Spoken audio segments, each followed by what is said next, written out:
नमस्कार शेतकरी बंधूंनो, VIP farming शेतीविषयक यूट्यूब चॅनलमध्ये आपल्या सर्वांचं सहर्ष स्वागत. मित्रांनो, आजचा विषय की सध्याच्या घडीला आपल्या हळदीला कोणती फवारणी घेतली पाहिजे जेणेकरून आपल्या हळदीवर तांबोरा, करपा आणि कोणत्याही प्रकारची कीड आणि रोग पडणार नाही. याच्यासाठी सविस्तर माहिती द्यायची आहे.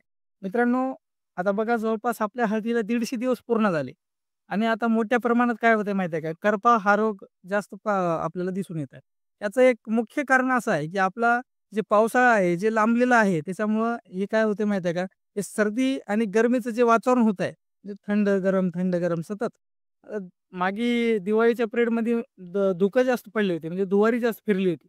आणि आता बघा कंटिन्यू आता पाऊस पडायला आहे. म्हणजे हे वातावरणाचं काय चालू आहे, काय आपल्यालाही मेळ लागेना. तर मग हे तसंच काय होते माहिती आहे का? जसं वातावरण चेंज होत राहते, तसं माणसं जशी बिमार पडत असतात, तसंच झाडाचं सुद्धा असते. झाडं सुद्धा बिमार पडत असते. तर त्या वातावरणामध्ये बस असं तग धरून उभं राहण्यासाठी आपल्याला काय करावं लागतं त्याला वारंवार त्याला कोणते ना कोणते औषधं मारावं लागतात. तर आता आजचा व्हिडिओ याच्यासाठीच आहे, की बा आपल्याला याच्या पुढे कोणतं नियोजन केलं पाहिजे, जेणेकरून आपली हळद हे आतापर्यंत निरोगी राहिली, पण इथून पुढे सुद्धा निरोगी राहणार आहे. याच्यासाठी कोणतं उपाययोजना केलं पाहिजे हे सांगतो. मित्रांनो, त्या अगोदर जर तुम्ही आपल्या YouTube चॅनलला सबस्क्राईब केलं नसेल तर नक्की करा आणि बेल आयकॉनला सुद्धा दाबा. मित्रांनो, आता बघूया, की सध्याच्या घडीला आपल्या हळद पिकावर कोणकोणते रोग येत आहेत. मित्रांनो, तुम्ही बघशाल की हळद पिकावर भरपूर मोठ्या प्रमाणात तांबोऱ्याचा प्रकार दिसतोय. बरोबर का नाही? म्हणजे असं पान जर पाहिलं तर मागच्या साईडला आहे की नाही आपल्याला थोडंसं तांबूसपणा दिसते. म्हणजे असं चमकते, थोडंसं तांबूसपणा दिसते अन् पिवळी कळा मारत आहे. आता हे काय प्रकार आहे माहिती आहे का? ते तुम्हाला माहीत नसेल तर सांगतो. हे बघा, जेव्हा आपल्या वातावरणामध्ये कोरडी धुवारी फिरते, म्हणजे याचा अर्थ काय, जे दिवाळीमध्ये आपल्याला पाहायला भेटली बघा. धुकं पडले होते एकदम, त्यानंतर पाऊस पडला नाही. आणि ऊन जास्त पडलं दुपारच्या टाईमला. म्हणजे काय, ते धुकं काय झालं, पानावर चिपकले आणि ऊन जास्त पडल्यामुळे त्याचा बाष्प झाला. आणि अशा वातावरणामध्ये काय होत असते, ते पानाच्या खालच्या साईडनं तुम्हाला डाग दिसतात आणि वरच्या साईडनं असं पिवट कळा मारते. म्हणजे हे कुठल्याही प्रकारचा करपा वगैरे नसून किंवा तांबोरा नसून ते फक्त आणि फक्त धुवारीमुळे होत आहे. हे लक्षात घ्या. तर या वातावरणात काय केलं पाहिजे हे सांगू, याच्यावर औषध सुद्धा सांगू आपण. पण मित्रांनो, त्या अगोदर सुद्धा एक सांगतो, की तांबोऱ्या आणि करप्याचा वेगवेगळा प्रकार आहे. तांबोऱ्या फक्त धुवारीमुळे होत असते, करपा हे वातावरणात तयार होत असते. आता इथं जे बघशाल तुम्ही, आता हे पूर्ण आहे, हे करप्याचा प्रकार आहे. आता हे करपा आहे. आता हे पहिल्यापासून सुरू काय होतं माहिती आहे का? हे 1-2 ठिकाणी दिसेल तुम्हाला असे. हे दिसतायत ना? हे सुरुवातीचा येणारा करपा म्हणजे अर्ली ब्लाइट आहे. लवकर येणारा करपा. याचंच रूपांतर काय होते माहिती आहे का? लेट ब्लाइटमध्ये होते. म्हणजे काय, आता असं पान धरून जाते. म्हणजे याचे बीज अंडे जे असतात, हे पांढरट भाग दिसतात ना तुम्हाला? हे बीज अंडे एका ठिकाणाहून दुसऱ्या ठिकाणी लागले, की इथं सुद्धा करपा वाढते. जसं की आता या पानाचा या पानाला झाला. इथं बघा हे दिसायला लागलं. इथं याचा इकडे सुद्धा झाला. हे बघा हे. आता हे प्रकार आहे की नाही भरपूर मोठ्या प्रमाणात दिसून येत आहे. हे आहे करपा. आणि अजून एक प्रकार आपल्याला बघायला भेटते. ते की मी काय करतो तुम्हाला स्क्रीनवर छोटासा व्हिडिओ दाखवतो बघा. हे बघून घ्या. हे प्रकार वेगळाच आहे. हे काय माहिती आहे का? दुसरं काही नसून आता एकच झाड दिसते तुम्हाला पूर्ण वावरामध्ये. सरीला एखादं झाड दिसते, एखाद 2 झाड दिसतात. दुसरं जास्त काही झाडं दिसत नसतात. तर ते काय प्रकार आहे? ते एक बियाण्याचं भेसळ म्हणू शकता मित्रांनो. आता याच्यात दुसरं काही नसते, की बुवा हे आता समजा एकच झाड असं का होतंय, की बुवा असं वाळून का चाललंय? असं पानावर डाग का दिसतायत? ते बियाण्याचं भेसळ आहे आणि याला असं म्हणता येत नाही, की बियाण्याचं भेसळ आहे म्हणजे त्याच्यावर रोग येतच आहे ना, म्हणजे ते करपा दिसतच आहे ना. त्याला सुद्धा सायंटिफिक नेम असेलच, की त्याला सुद्धा कोणतातरी रोग म्हणतच असेल, की तर मित्रांनो, त्याला टॅफ्रिना मॅक्युलन्स नावाचा एक बुरशी म्हणतात त्याला. त्यालाच करप्याचा प्रकार म्हणजे लीफ ब्लाउटचाच प्रकार आहे ते. ते बियाण्याचं बेस आहे. त्याच्याकडे तेवढं काय तुम्हाला लक्ष द्यायची गरज नाही. पण तरी पण त्याला फवारणी करताना या करप्यासोबत त्याला सुद्धा तुम्हाला व्यवस्थित फवारून घ्यायचं आहे, थांबते ते पण. आता बघूया, की आपल्याला अजून काय याच्यावर आपल्याला उपाययोजना करायची आहे.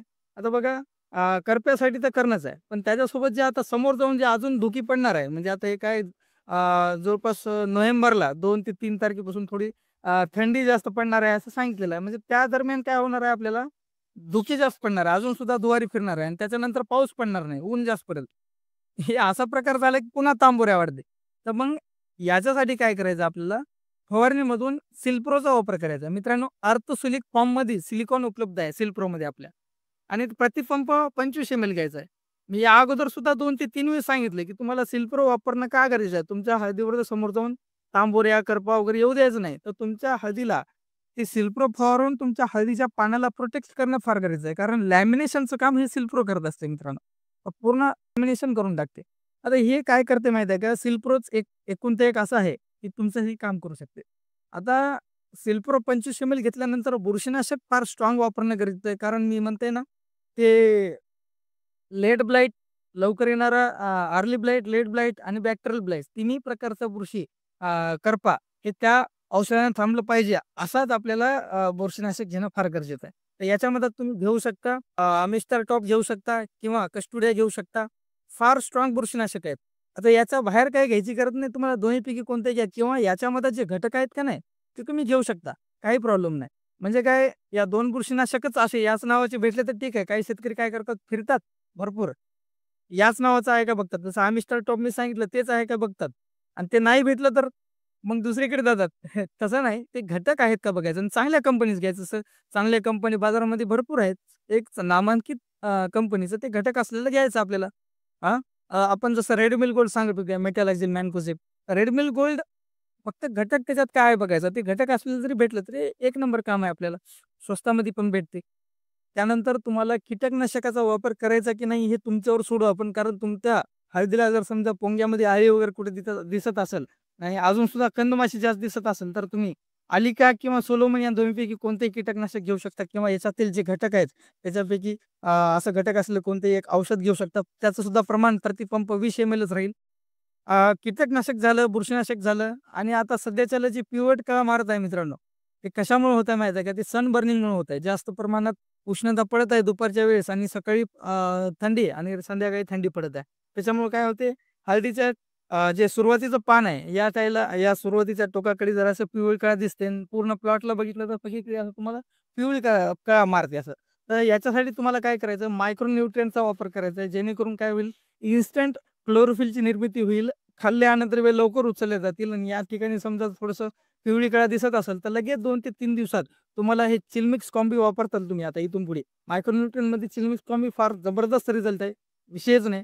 त्याच्यामध्ये जे चिलीड दिलेलं आहे ते लई लवकर लागू करते झाडाला. तर तुम्हाला प्रतिपंप 25 ग्राम वापरायचं आहे त्याला. हिरवीगार कळा सोडते काहीच टेन्शन घ्यायचं नाही. बिलकुल बिनधास्त वापरायचं. 25 ग्राम ते. आता याच्यासोबतच तुम्हाला काय करायचं आहे, एक अँटिबायोटिक घ्यायचं आहे. अँटिबायोटिकमध्ये स्ट्रेप्टोसायक्लिन वारंवार सांगता आपण. स्ट्रेप्टोसायक्लिन पिवळ्या पुड्या एवढ्याशा भेटतात. पण लय ताकदवर आहेत, स्वस्तात राहते. एका पुडीमध्ये 2 पंप करायचं. पण ते जे आता हे जे करपत दाखवलं आपण, ते करपात तिथल्या तिथं थांबवण्यासाठी स्ट्रेप्टोसायक्लिन लय मोठं मोलाचं काम करते.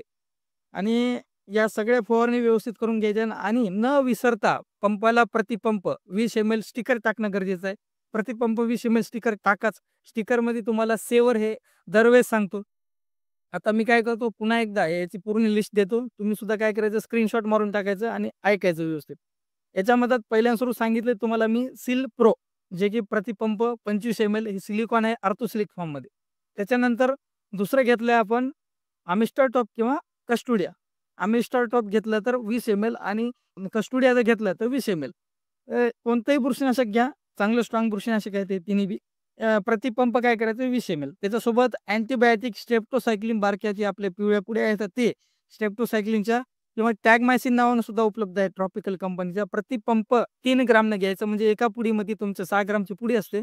एका पुडीमध्ये 2 पंप होतात आणि हे एक नाही कोमट पाण्यात मिक्स करायचं. हे नॉर्मल टेम्परेचरच्या पाण्यामध्ये व्यवस्थित विरघळत नाही. आता हे झालं अँटिबायोटिक. याच्यासोबत मायक्रोन्यूट्रिएंट घ्यायचं आपल्याला चिलमिक्स कॉम्बी. प्रतिपंप 25 ग्राम. फार जबरदस्त रिझल्ट आहेत. तुम्हाला लगेच 2 दिवसातच हिरवीगार हळद होती तुमची पिवळी दिसत असेल तर. तुम्हाला प्रतिपंप 25 ग्राम ते चिलमिक्स कॉम्बी घ्यायचा आहे आणि यासोबतच कीटकनाशकाचं मी तुमच्यावर सोडतो. आळी पडली असेल तरच त्याला आलिका किंवा सोलोमन प्रतिपंप 20 ml न घ्यायचं आहे. अन्यथा वापरायची गरज नाही, काहीच गरज नाही. आता कंदमाशी सुद्धा तेवढी जास्त प्रमाणात दिसत नाहीये. त्यामुळे हे ऑप्शनल ठेवा. कारण याच्यातून थोडाफार तुमचा खर्च कमी होईल आणि स्टिकर वापरताना आपलं सेवर स्टिकर प्रतिपंप 20 ml आणि सिलिकॉन बेस वापरायचंच असेल तर ॲक्टिवेट वापरू शकता प्रतिपंप 7 ml ना. आता हे सगळं तुम्हाला व्यवस्थित लिस्ट करून टाकली स्क्रीनशॉट मारा आणि तुमच्या हळदीचं तुम्ही जे आरोग्य आहे ते सुधारा. काही अडचण आल्यावर आपल्या WhatsApp ग्रुपला विचारा. त्याची लिंक सुद्धा काय करतो डिस्क्रिप्शनमध्ये देऊन टाकतो खाली. त्याच्यावर क्लिक करून तुम्ही काय करू आपल्या WhatsAppला जॉइन होऊ शकता आणि काही अडचणी आल्यावर विचारू शकता. धन्यवाद.